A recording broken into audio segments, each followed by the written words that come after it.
It's really not that hard to see why Brandon Sanderson has become so popular amongst his fan base.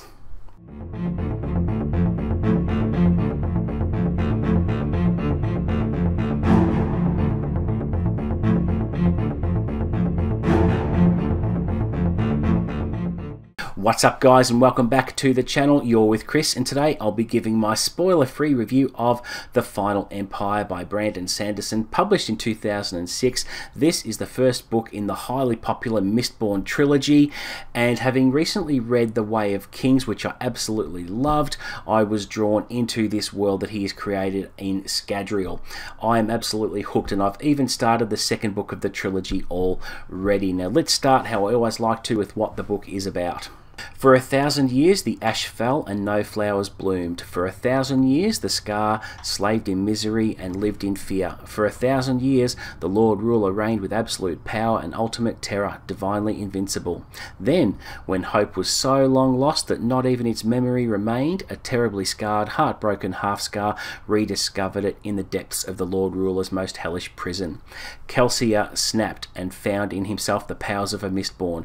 A brilliant thief and natural leader, he turned his talents to the ultimate caper, with the Lord Ruler himself as the mark.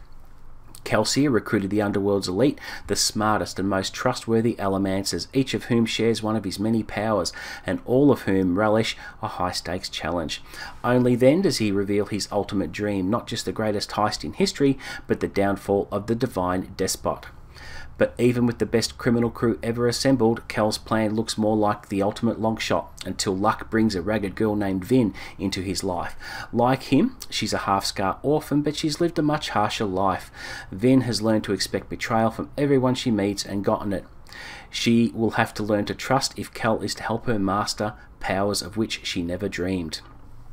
Okay, so let's talk about the world building here. Now, just as it was in The Way of Kings, Sanderson's world building is incredible. This time, Mistborn is set in a dystopian world called Scadria, and the magic system is highly original and so well thought out. I haven't read anything like this before. The magic system involves Allomancy, where base metals are used to enhance certain abilities and attributes. So what an Allomancer does is they have a range of metal filings in a vial which they ingest, and once ingested they can locate each separate metal and essentially burn that metal to achieve a certain objective by enhancing whatever ability is required at the time. For example, tin enhances the senses, so super sight, super hearing, etc. Pewter is an awesome metal in the fact that it gives superpower, so talk about speed, strength, and being able to leap large distances and essentially fly. And copper is used to hide an Allomancer's powers from other users within the area so that they can remain anonymous. And there is also atium, which is an incredible metal, which I won't go into what that one does because of spoilers, but it's absolutely fascinating to read about an awesome magic system like this because it's highly original and you learn so much about how metals work, which is great. Alright, now let's talk about Vin. She is a fantastic character, and she starts off as a ragged street urchin who has this basic gift of being able to influence others' emotions and decision making. So whenever she goes on a heist with her existing crew, and where there's manipulation needed to whoever they are meeting with, she is actually taken along to achieve that, and works negotiations in her crew's favour to achieve whatever result is needed. And then across the book she evolves and becomes a full-on Allomancer, and the path she takes to that is just unreal. I mean, when we meet her, she is, you know, just ragged and poor and you know, not really healthy. And I think the best thing about this is how her story arc is explored is by using that trope where there's that mysterious X factor. So they, you know, there's plenty of examples across movies and that sort of thing where you have this individual who has a measure of talent, which is all good, but then it's not until later that the hidden X factor within is revealed. For example, if you used Neo from The Matrix, for example, he appears to have this ability, but he isn't the one until he has to die and that power reveals itself. Things like that. And I think that kind of trope is fascinating because Vin has this power within her, but it's not realized until later, until it's needed. And I just find that trope really, really fascinating to read about, and it's fantastic character development.